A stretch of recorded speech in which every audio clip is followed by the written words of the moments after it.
Sinagot po ng Malacanang ang patutsada ni dating presidential spokesperson Attorney Harry Roque at dating presidential advisor Attorney Salvador Panelo hinggil sa umano'y plano ng Marcos administration na magdeklara ng martial law at ang pagsibak sa mag-amang Duterte bilang miyembro ng National Security Council.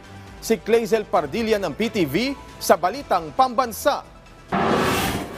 Kung iniisip mo yan lagi, that's malicious. Malicious talaga si Mr. Harry Roque. Buwelta yan ni Executive Secretary Lucas Bersamin laban sa pahayag ni dating Malacanang spokesperson Attorney Harry Roque. Sabi ni Roque, plano umano ni Pangulong Ferdinand R. Marcos Jr.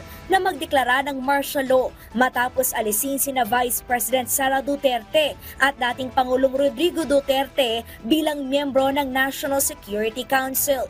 December 30 nang ilabas ang executive order na nag-utos ng reorganization ng NSC. Kung gusto nilang mapabilis ang bagsak ng administrasyon itong Marcos Jr., mag-martial law sila. Paglilinaw ng Malacanang, walang balak na magdeklara ng martial law si Pangulong Marcos o pahabain ang kanyang termino.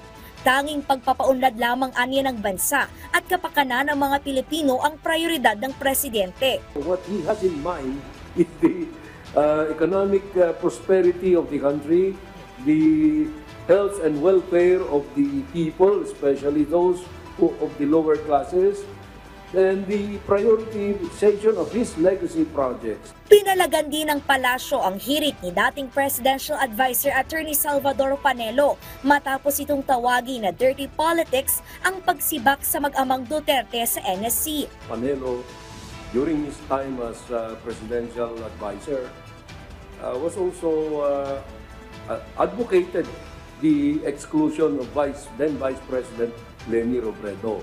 No? So he has no moral authority to question the decision of the President. Advisory Council ani ang NSC, kaya may karapatan si Pangulong Marcos na piliin ang miyembro na kanyang pinagkakatiwalaan.